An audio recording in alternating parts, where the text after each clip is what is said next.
How's everyone doing today? Great, thanks for coming. We're gonna skip the super prolonged intros. My name's Brent. If you were here yesterday, I spoke yesterday as well, but I'm a physical therapist in our sports medicine center, so happy to be here. We talk about lifting a lot with our patients. This is Ameera. You want to? My name is Ameera. I'm a certified strength and conditioning specialist. I'm the person that Leona was referring to in her talk. And I am currently a practice coordinator with Pediatric Orthopaedic surgery. Awesome. So these are our breakout sessions, so this is going to be a little bit more open-ended, free-spirited than the lectures. Lot of room for questions from you guys. We really want to make this as applicable and for you guys as possible, so that you can hopefully either learn what you're here to learn about and incorporate things into your practice as you'd like to. How many people here are PTs? PTs. Athletic trainers? Awesome. Physicians? Anything besides any of the PAs? Any PA? Nurse practitioners. Awesome. Anything else? Nothing I missed? Okay, so you listened to Leon's talk about weight training in young athletes. Today here we're going to talk about a little more of the mechanics aspect of it, kind of what we look into both from the perspective of a physical therapist and a strength and conditioning specialist in terms of how we would approach taking this on with someone that maybe comes in to see us. I think we have a little bit of different takes at different times and then a lot of crossover as well. One of the first of all, just kind of before we get started, and it can be by someone raising their hand or things like that, what do you feel like is the most important for you to get out of this breakout? Anyone? No? Nothing. And if it's just totally open-ended, that's totally fine. Okay, so I think things that we really want to talk about are, you have someone that comes in to see you, where do we even start? Are they ready to lift weights? We know now that it's generally speaking safe for them to lift weights, when supervised and given the proper guidance, but how do you know if they're safe? How do you know when it's the right time to start? I think the major situations that I see are, I'll see someone who has never lifted weights in their life and wants to start lifting weights. I'll see someone who is already doing a lot of weightlifting, maybe has some pain, something like that, and they're looking for guidance on how to either improve their lifting or modify their lifting in order for them to continue doing that safely. And then the other big situation I see is someone who is already experienced with lifting weights, has had a major injury, surgery, ACL repair, something like that, and they're trying to get back into lifting weights as part of their rehab process. Anything different from you, Ameera? Yeah, so the setting I typically work in is in a school setting, so most of my athletes, I see them in a team setting, or if I work with a sport coach, with a club team, so I'm usually working in large groups. So the biggest thing for me working in a weight room is safety. We are in a place with a lot of heavy things, so one of my prerequisites personally is maturity. If I can't have your attention and if you're not receptive to the instruction I'm trying to give you, I can't coach you. And you can't be in my weight room because nobody's getting hurt on my watch. Okay, so that's probably the biggest thing is safety, make sure you're mature enough to lift. And then learning how to do things without weights well, so proper form without weights in a body weight setting, and then adding on barbells, dumbbells, all the bells, whatever. Exactly. And same thing for me in a clinic, in a one-on-one setting. If I have someone who, let's say one of those scenarios that comes in and they've never touched a weight before I get them into, any serious lifting of any kind, I want to make sure that they can do the basics. Can you do a body weight squat without pain? Is it symmetrical? Is your form sound? If not, you should probably clean that up before you get into loading yourself up, especially with a free weight movement. That's where, as a clinician, I think one of the things that often gets overlooked is the role of free weight movements versus machines. So by a free weight movement, I mean something like barbell, dumbbells, kettlebells, where you're not attached to some sort of apparatus that fixes you in place. Those are the areas where you're really going to require stability. Your form is really important. If you can't do a bodyweight squat, you're going to have a really hard time doing a barbell squat or even just carrying a dumbbell.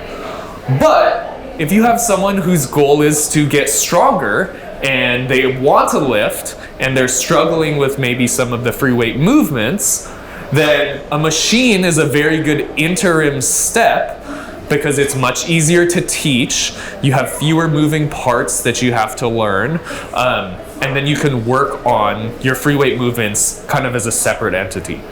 And so take something like recovering from an ACL repair. Anyone here treat people who had ACL repairs? Awesome. So a lot of times, one of the first things that we work on once they're moving, walking, is trying to get them to do a symmetrical double leg squat, right?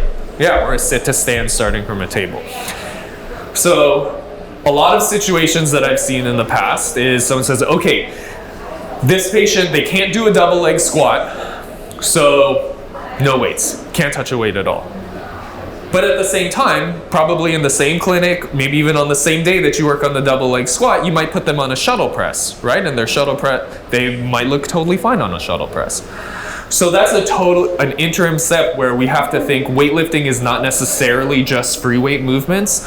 Weightlifting is also lifting machines at the gym and things like that. And it's a good thing to have in mind as a clinician that, you know, there is for almost everyone, there's a place to start in the gym, whether it's body weight plus some machine movements or just starting out with body weight movements.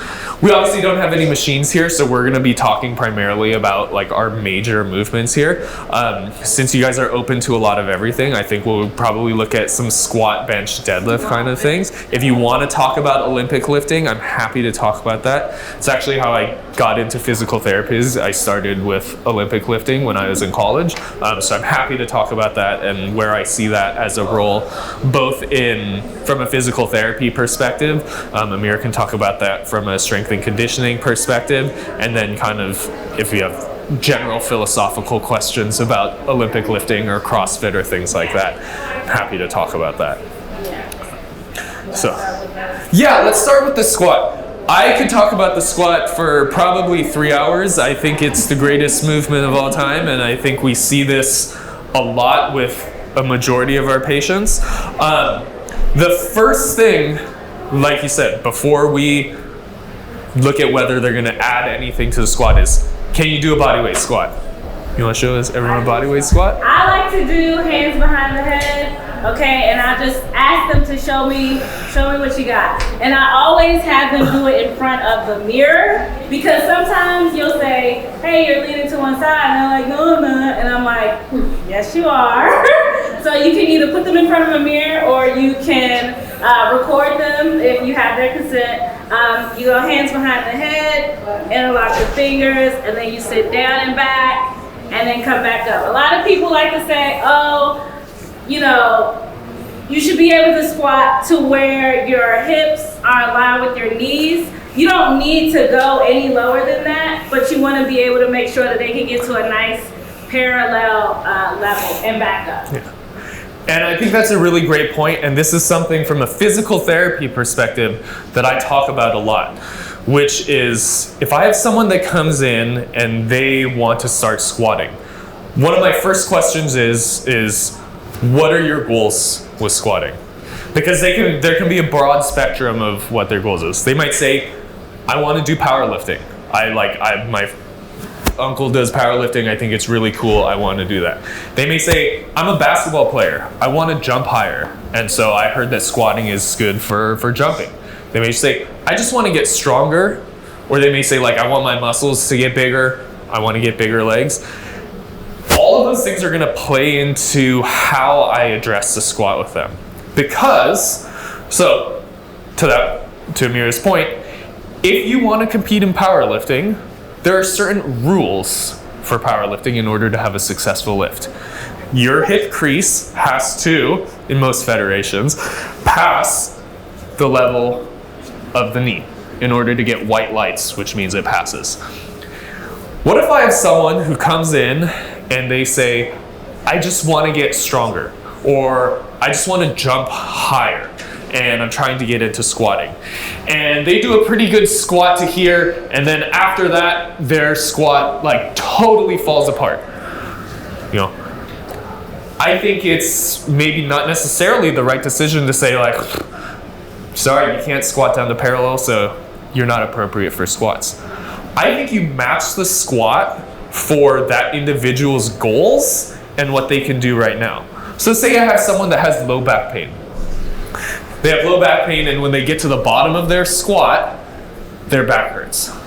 We're gonna do our assessment. We're gonna get our ideas about like why we think they have pain at the bottom of their squat. What does their lumbo-pelvic positioning look like? Are they starting to round or arch at the bottom? But say they can squat half of that way with zero pain at all. You know, one of the things when I talk to people outside of my actual physical therapy clinic about physical therapy, they always say, oh, I hated going to physical therapy because all they did was tell me all this stuff I can't do. I think part of our jobs is to help people do the things they like to do and help them do it in the way that they want to do it, but give them intermediate steps so they can be happy and satisfied like on their way there. So for that person, I may say either, hey, first of all, I think maybe you're squatting down too far, either A, farther than you can handle right now, or B, like squatting really far down and trying to touch your butt to the ground because you think that that's what you have to do a good squat, but you actually don't. And maybe we can control that squat through a middling range where you're totally pain-free, you're helping achieve your goals of getting stronger, and you know, we can work on these other things in the meantime. And also, maybe you never really have to squat down that far unless you want to, because it's not really a functional squat for you. So I think an important thing to look at is too, what are your goals? Can we modify your squat to achieve your goals? And then also, you know, are you squatting that way for the right reasons? So that brings me to something that I really want to talk about, which is bar position for a squat. I think a really important thing is that you don't fit the athlete to the squat, you fit the squat to the athlete. So, show of hands, has anyone heard of like a high bar versus a low bar squat? Yeah, some people, most people. So, a high bar squat is really, the bar is going as high up on the neck as possible, usually around the level of like the C7 spinous process. A low bar squat, say it again? I'm thinking of the bar. Awesome, yeah, please do. A low bar squat is gonna be farther down. For a lot of people, it's gonna be closer to around the deltoid. If you see like a power lifter, that may be even way lower than that. And so, here's something that I see all the time. I'll get a young high school male come into my clinic and he says, I have pain with squatting, I have pain in my low back, let me see your squat. And I have them do a bodyweight squat, and their bodyweight squat looks like this. Their back is totally straight, it looks great, their knee position is totally fine. They come up, I say, okay, show me a barbell back squat. They rack the bar in a high bar position. They go down to do their squat. And what happens? They have to arch their back and pull their chest up a ton so that they don't fall forward and hit their face on the ground. This person, their natural squatting pattern is more of a hip dominant squat. So I like to classify squats into two ways. I'll either say either a hip dominant squat, I don't think this way some people could see from different angles, where with good form, they're more hinging at the hip, their squat is naturally not going to be as deep, but everything is kind of lined up with their hips more back. Or someone who is more of a knee dominant squatter, where they can stay a lot more upright, Their back is still in a good position, their knees are still in a good position, but you can tell my trunk angle is totally different, right? So the number one thing that has to happen in order to have a successful squat is the weight has to stay over your base of support. So if you're someone, and you guys can imagine looking at me from the side, if I am a hip dominant squatter here, where would be the most natural place for me to put a weight on my back so that I don't fall forward or backwards? Yeah, like kind of in the area of my mid to upper thoracic spine. Whereas if I'm more of someone who squats up like this, where would be the most natural place to put the bar? Yeah, like higher, up closer to my upper traps or more towards, you know, my lower C-spine. And when I have someone that comes in and says they want a barbell back squat, or they're already doing a barbell back squat, first thing I say is, show me a bodyweight squat. I want to see what their natural squatting pattern is. And then you do your physical therapy stuff, or your athletic training stuff, and you look at them and you say like, okay, is the reason that you're squatting in a really hip hinge pattern because you have zero ankle dorsiflexion, or your hip is really tight, or something like that?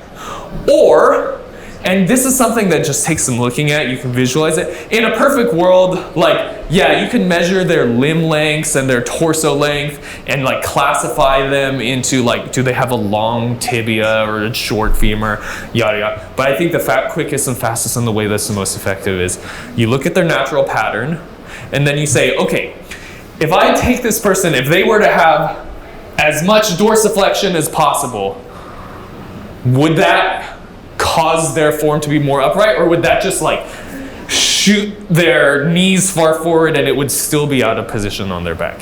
If that's the case, or if they have full normal ankle dorsiflexion when you measure them in open chain or closed chain, then it doesn't really do a lot of good to say your ankles are just tight and that's why you're bent over.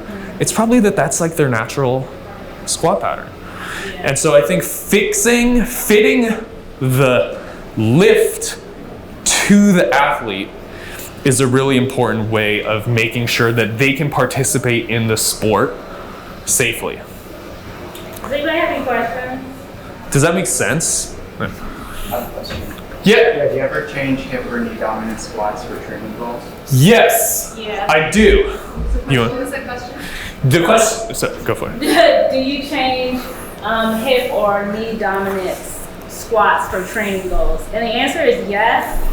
And I think the answer also depends on where you are in the training season, because if we are at the beginning of the season, so the way strength coaches plan out for teams is that I have a macro cycle. We plan out what we're going to do, or what our training goals are going to be for the entire year of the sport. And then we bring it down into mesocycles. So what are we going to do month to month? And then we look at microcycles. What are we going to do from week to week? If I have an athlete in the middle of their competition season, we're not trying anything new.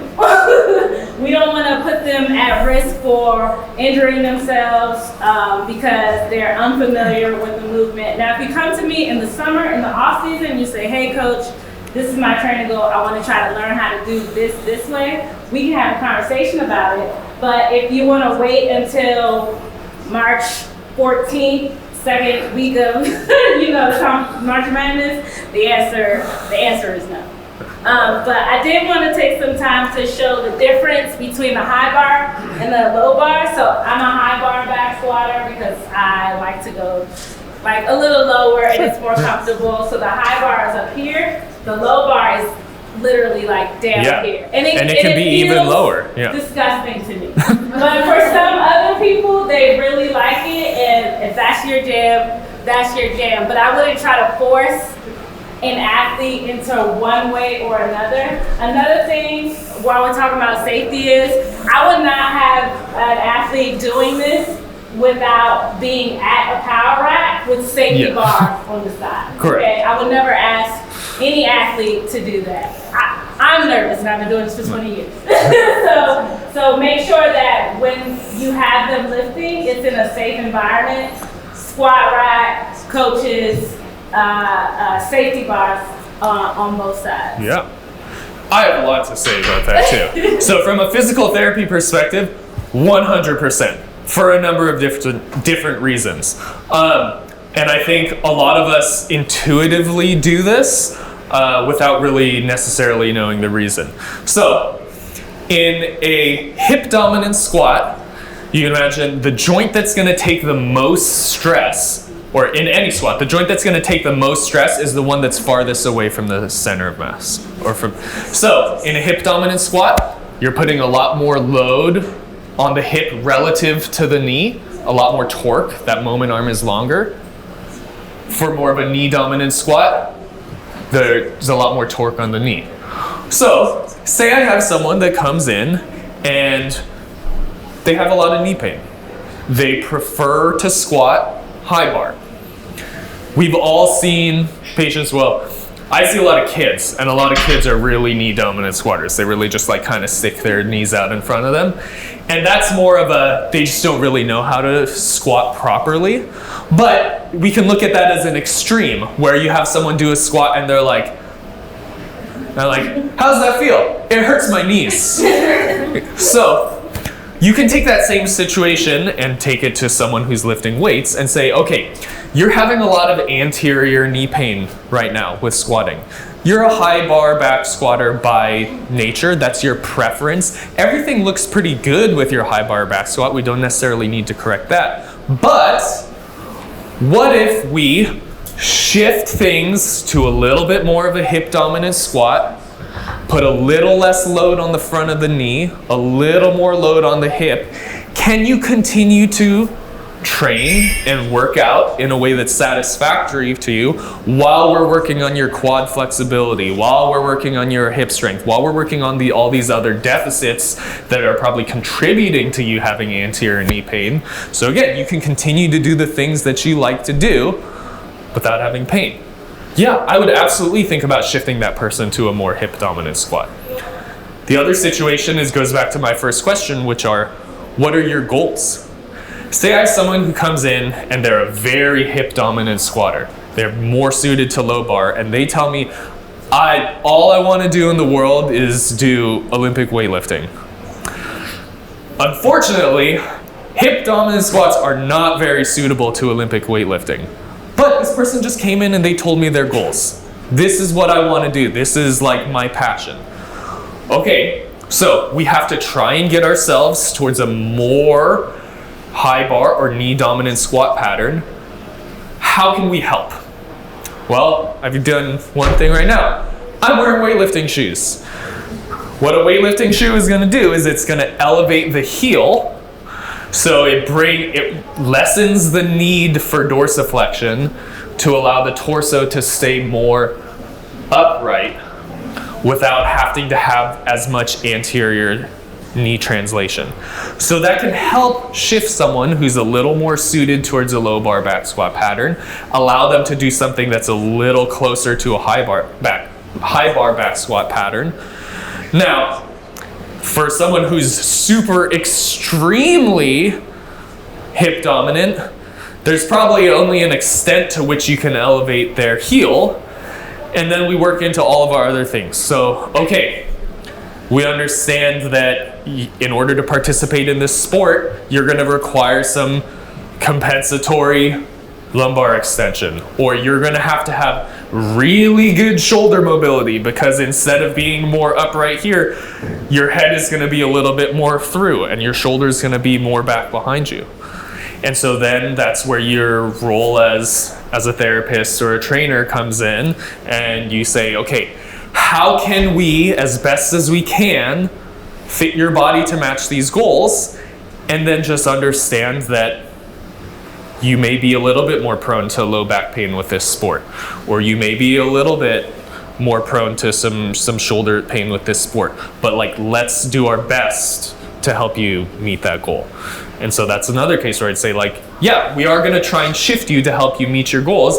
It just may be a lot slower process to get someone to move out of their natural pattern. The one thing that I will say is that People who tend to squat high bar can squat low bar. People who tend to squat low bar can't squat high bar. Because you can always bring the bar down lower and hinge your hips forward. But if your natural pattern is here, there's only so far that you can arch your back to get the weight over the bar. Does that answer your question? Yeah, what about like on a sports performance side, either low hip versus knee? Do you have any thoughts on that? Honestly, if I'm working with, we're talking about youth athletes and I'm talking about a middle school or a high school athlete, middle schoolers, I'm not even getting a middle schooler under the bar just for the simple fact that they're immature. But as far as like high schoolers, it depends on how much weight that they're lifting and where they're at in the season. If it's like, oh, I know that this is my 5 rep max, because I don't 1 rep max anybody that's younger than a junior in high school. And even 1 rep max is just like, you gotta have a real good reason for us to be doing that. But hip dominant versus knee dominant, if I like to go with where they're naturally at, because they already have so many other things that's causing them stress. Like Brent said, I don't want to force them into any one position. Again, if they want to say, hey, this is something I want to explore, it has to be the right time of the season. Because again, working with sport coaches, I don't want the sport coach coming to me saying, hey, you messed up my kid, they're out, they got PT, the doctor's telling me they can't do this, they can't do that. Because honestly, when it comes to coaching and sports medicine, we're at the bottom of the totem pole. So I would say I would default to where are we at in the season, and then what's comfortable for you. I don't want to cause any unnecessary stress. Yeah. I know that's not a very specific answer, but that makes sense. That's kind of what I'm thinking about. From a sports performance rehab perspective, the one time that I will incorporate modifying pattern is I will often, for someone who has like a notable quad deficit, I may have them do squats like on a rocker board with the heels elevated to load the quad a little bit more. Or if someone has patellar tendinopathy, I may do some rocker board squats that are going to load the knee a little bit more, but less as I'm shifting your pattern to you are now a knee dominant squatter, but more incorporating it as a way to target a specific impairment that ultimately will lead to improved sports performance, but it's really more of a rehabilitative perspective. Yeah. Because my goal is like let's lift as much as we can without getting hurt. Yeah. Any other question? Yeah, sure. Can you demo a sound hip dominant and a sound knee dominant? Absolutely. Where I come from, we're big on pushing hip. Pushing hip. Yeah, absolutely. And I think that's for kind of the reason that we talked about for the most part is most people, when they squat, the front of their knees hurt, right? So, 4, and this gets into maybe something that we should have talked about at the beginning, which are what are things that I'm looking for in a successful squat.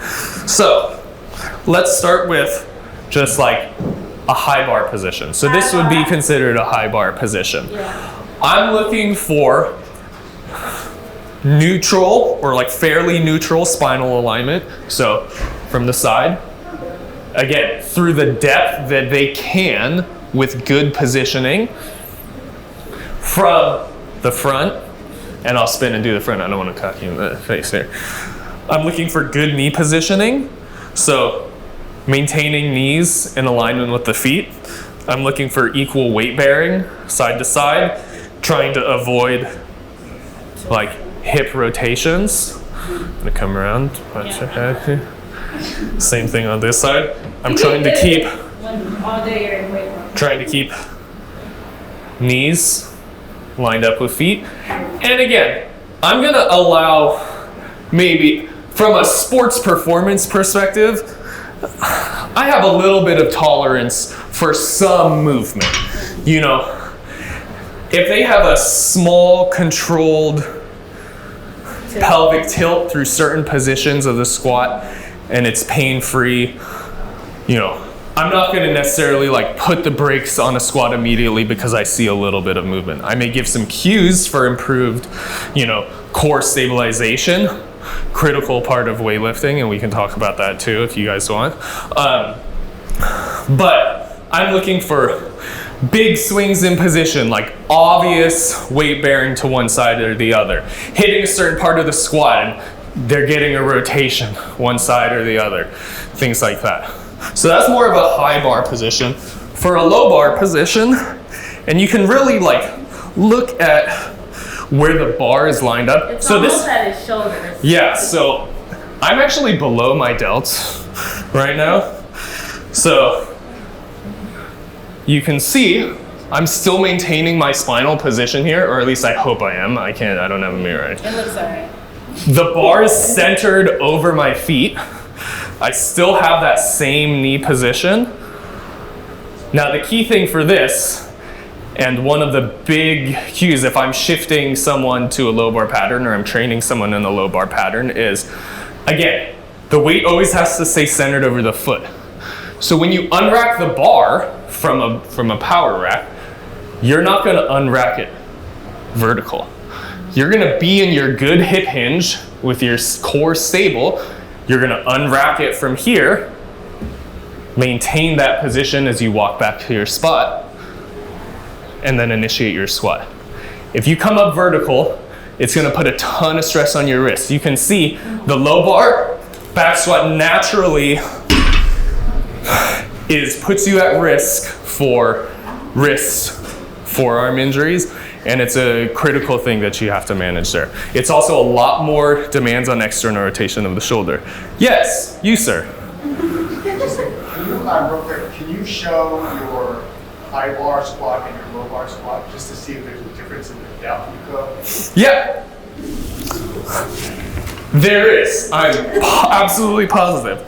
So, for my high bar squat, the max depth that I can get before I start to get like some pretty significant lumbar rotation is about here. So, decent amount below parallel, I think. There he goes. Ready? Watch. Yeah. Watch him. Damn, he's gonna go down there. For my low bar position, I can only get to about here. So this probably wouldn't even pass in competition, honestly. But I'm not a power lifter, so. Now. Hey, Matt, before you go on, I just wanted to clarify when Yeah. you're talking about being in that hinged position when you step out of the rack. Yeah. You're talking about specifically with the low bar squat, right? Mm-hmm. Yeah, exactly. That's why in a lot of powerlifting competitions where people primarily squat low bar, they have what's called a monolift, where they're here and they lift it up, and instead of having to walk back, they have people that pull these handles and the rack pulls out from under them. Because it's really hard to walk and stabilize in a low bar position, much more so than the high bar position. Did I answer your question about like watching both? Do you have any follow-up questions? No, you may. I'm just curious, like for like how much knee dominance is okay. Great question. I would say if they maintain all of those other criteria that we look for, in the sense that their knees are in good position, their back is not having to like go into excessive anterior or posterior pelvic tilt, then I don't actually have like an end limit. I have seen patients who, and if you ever watched weightlifting in the Olympics and you look at most of the athletes, but especially if you look at like the Chinese national team, their squats are completely vertical. The knees are like very forward, but everything mechanically looks totally sound. So if I have someone that came in and I asked them to do a squat and that's how they squatted and everything looked like totally perfect and they had no knee pain, anything like that, I wouldn't necessarily encourage them to shift. If everything looked perfect and they did have anterior knee pain, I would probably encourage a little bit more of a hip hinge, see if that improves their pain, and then again, go back to what are their goals. Like if their goal is to do weightlifting, they may have to eventually get back to that position, or maybe in their best interest to get back to that position. But from a rehabilitation perspective, in the short term, we're going to work something else. Yeah. Does that answer your question? Yes. Perfect. Yeah? I think, let's go to deadlift. Yeah. Any other questions about the squat before we move on? Squat's great to talk about first because... Yeah, we can run away with squat. Yeah, and the deadlift is really an offshoot of the squat. I'm gonna check my time here. We got plenty of So time. I think when I'm in a team setting,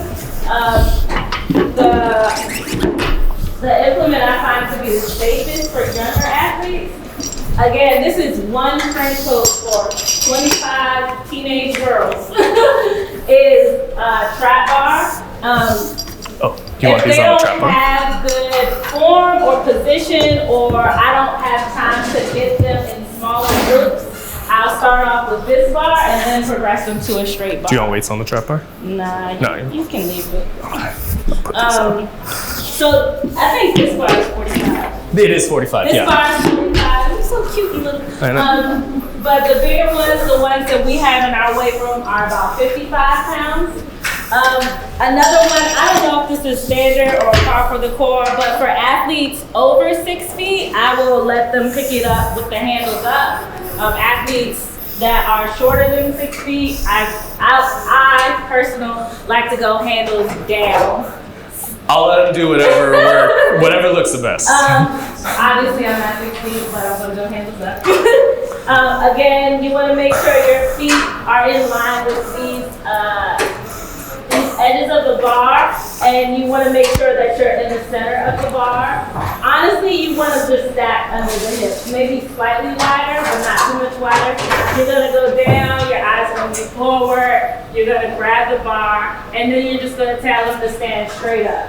Now, for some athletes, they're not going to be able to get that low. We try to address that in the warm-up, make sure that we get them nice and loose before we get them under the bar, or at least have them in that type of motion. I like to warm these up with some hip cars, control articular rotations, or some squats.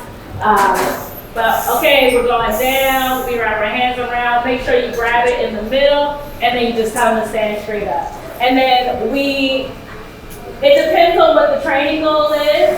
Some people like to set it down, reset, and then pick it back up. But if I'm training for hypertrophy, it's touch and go. So the weights, there'll be these bumper plates, and then we're gonna touch and go, touch, go, touch, go. And again, depending on what the focus is for the microcycle that we're in, I'll say 3 seconds down, 1 second up, or 2 seconds down, 1 second up. And if you get a really disciplined team, you can have them all do it in sync. So that way, when they're going, they can hear each other. And I think probably, this is an idealistic situation. When I was working with the crew team, they're all pretty tall girls. They're all like around the same height. Because again, if I get a shorter athlete or a tall athlete, they're not going to touch and go at the same time. Obviously, we're not going to use that tactic. Then if I want to go straight bar deadlift, this can be a lot more difficult because some strength coaches say it's a back exercise. I like to say it's a core exercise. But if you're having an athlete do this with a lot of weight, or even no weight, and they're saying, oh, my back is killing me, we're doing something wrong. So again, same position, hips slightly wider than hip width apart. There's another variation called a sumo deadlift. We'll just stick with the standard deadlift today. We're gonna make sure that bar is lined up in the middle over our shoelaces, okay? I'm gonna grab it down here in the middle, and I'm gonna stand straight up. Ooh, it's hard when it's light. You're too strong. No, you just, and again, if you wanna go sumo, which is a little wider, toes 45-degree angle out, you reach down in the middle. You take your time too. It's like, hey, this is not a race. We don't need to be fast here. You line it up over the laces. You sit down, eyes up, pick it up. Okay? Put it down. Questions? You're doing like an inverted grip. At what point would you? I am doing an inverted grip. That is the way that I like to grip. Some athletes, like that's the way that I feel the bar is the safest in my hands, right? When she says inverted, one of my hands is up and one of my hands is down. I think that's the safest way, especially if your athlete doesn't have great grip strength. There are straps which you can tell them that they can get, but if you want them to improve their grip strength, you're probably gonna have to take the weight down to something lower, or you can do reverse grip, or you can do an overhand grip. Honestly, depends on the athlete. Or you can use straps if you want to lift heavier, but you feel the weight slipping out of your hands, because it's not just working your core and your lower body. Your forearms are getting a workout as well. So. Oh no, that's my question. Yeah. Oh yeah. For like a more novice, like high school athlete that's still learning, more likely, just kind of depends on what they're feeling like for their. Yeah, and I think the natural way to pick it up would be here. I just always go this way, because I know that like it's hard to lose the bar when you've got one under and one over. But if this bar is getting heavy, right, and I've got this in my hand, it's gonna be more easily to slip out of my hand this way. Any other questions? That's another sign of a bad tape put down. It should hit the ground at one time. So if I'm in the weight room and I hear the bars going like this all day, I'd be like, whoa, everybody stop. Like, because you can hear it. It should sound like rhythm. It should sound like music, not to be poetic. But when you pick it up, it should hit the ground at the same time. And it didn't. The floor might be uneven. The floor might be smooth. But yeah, it should hit the bar at the same time. That's another way you can tell if somebody's leaning toward one side or the other. I like to lean to my right. But before I get like too in the weeds on deadlifts, how much do people care about talking about bench press? Anyone's like, David does. Okay, I have some thoughts on the deadlift. I think that Ameera brings up a great point in terms of like looking at the two.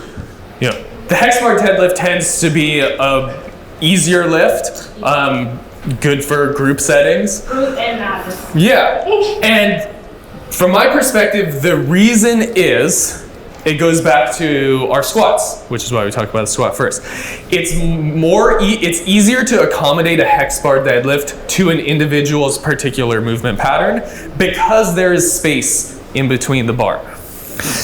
The hex bar can accommodate for a knee dominant lifter, and it can accommodate well for a hip dominant lifter. So exactly. It's forgiving, it allows for more freedom of movement.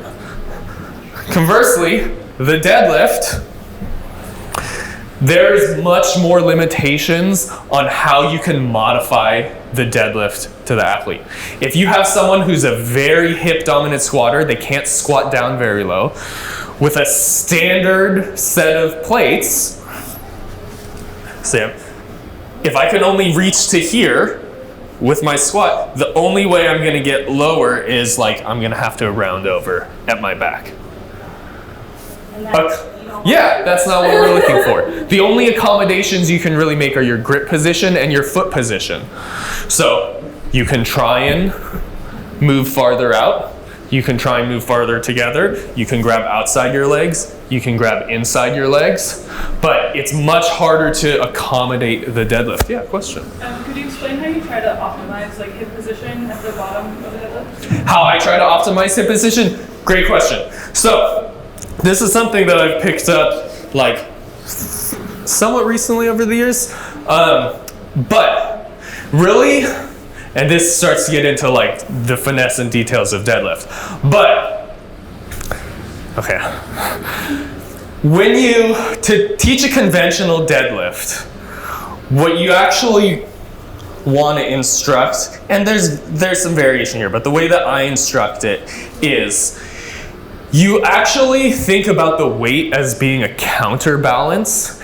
It allows you to lean back a little bit and develop tension. So to optimize the hip position, what I'm doing is I'm having them stand over the bar I'll have them really just try and hinge forward with as straight of a back as possible until they can grab the bar.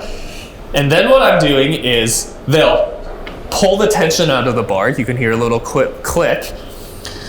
And then I'm using the weight as a counter force so that I can pull my hips down without falling backwards. If I were to let go of this right now, I would fall backwards. I'm trying to develop tension for my posterior chain by using the bar. Has anyone ever gone to Disneyland and they have the weights on the ground and you'll see kids like try and pull on it and they end up like going like this and it doesn't go anywhere? But they get into this super deep squat and they don't fall over. It's the same thing with a deadlift. You're using a bar that's essentially fixed to the ground because it's so heavy. You're using it to pull yourself into a position where everything's lined up and your center of mass is located over your feet where you want it. And then you can just stride straight up. So to answer your question, to really optimize the hip position, and it gets into like the weeds a little bit, I'm trying to sit back and use the bar as a counterbalance until you hit that spot where it kind of just feels right. And you'll be able to feel it. I think with youth athletes, a lot of it is just like getting used to being around weights or lifting up weights, because again, the privilege I had of working at a girls' school that was 4 through 12, I would have girls that I'm working in 6th grade, 7th grade.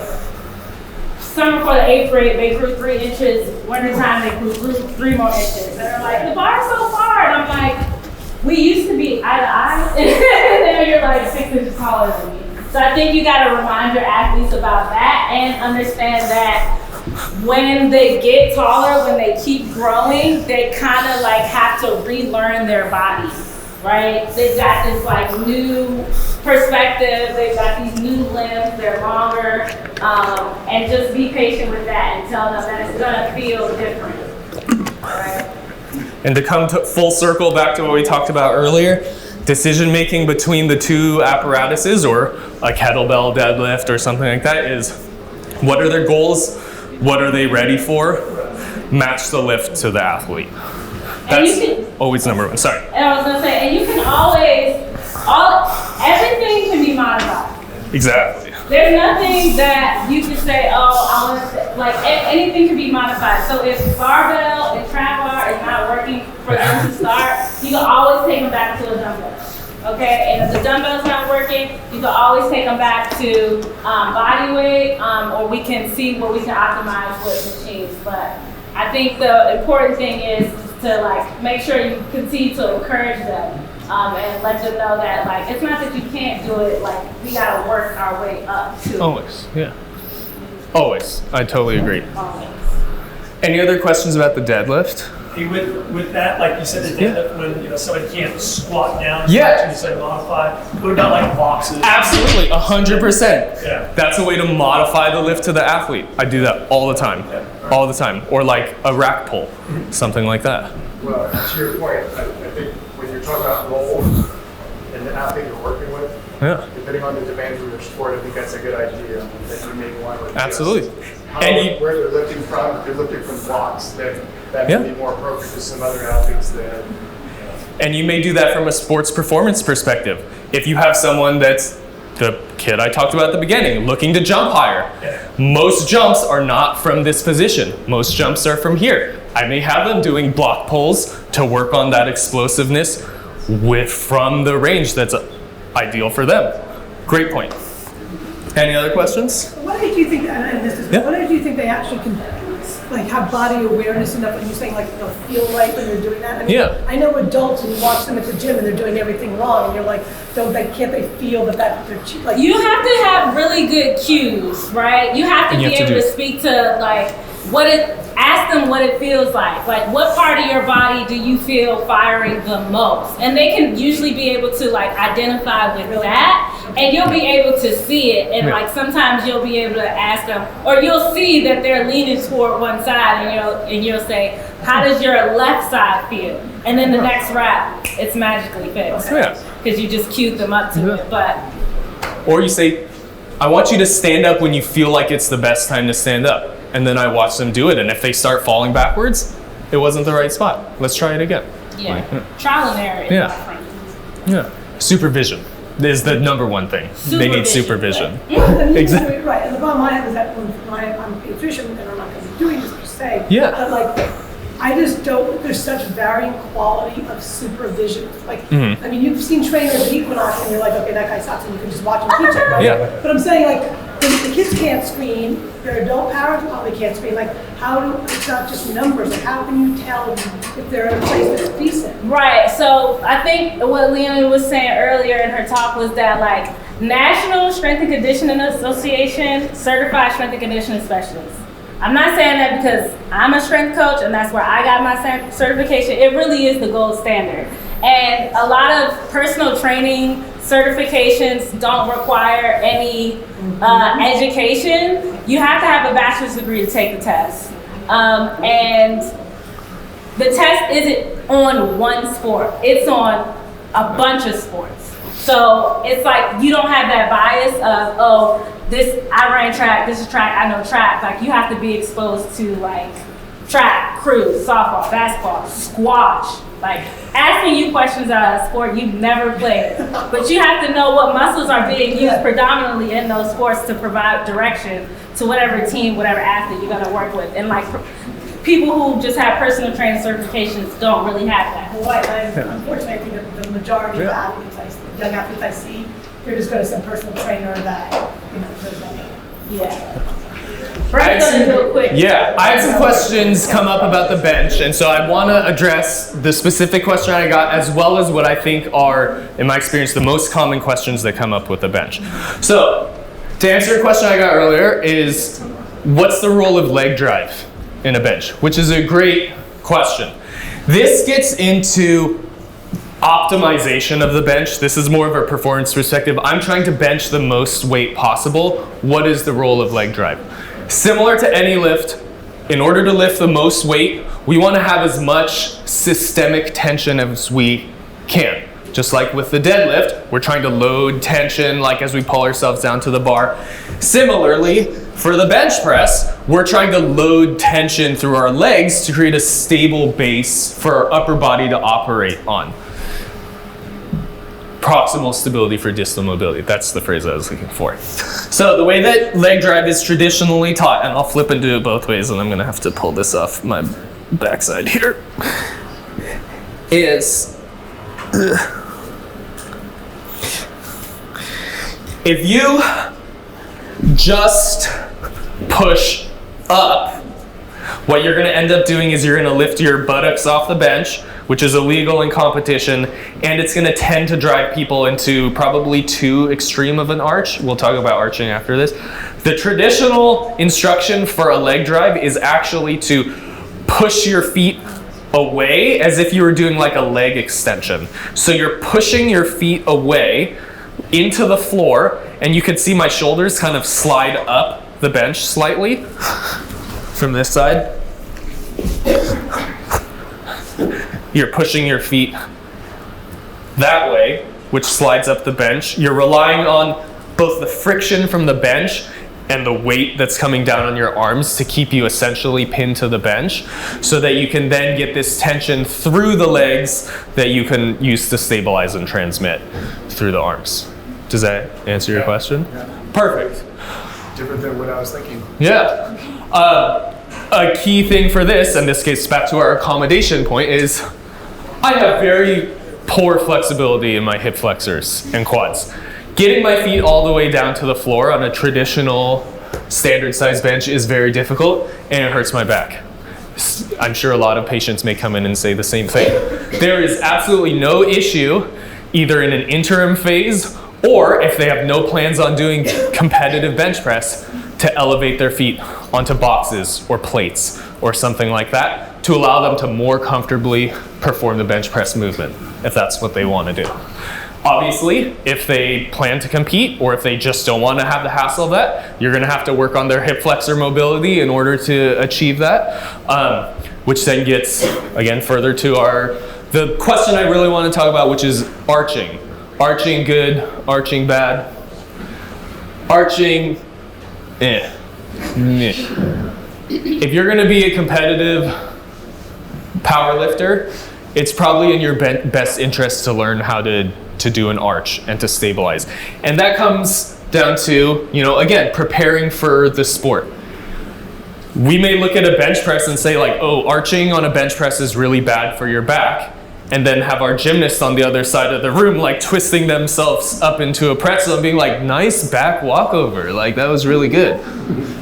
You have to accommodate and help that athlete achieve what they want to do, whether it's through making sure they have proper spinal mobility, proper hip flexor mobility, a proper ability to engage their abdominals in order to stabilize through that bench press motion. Any quick question? Wrist position.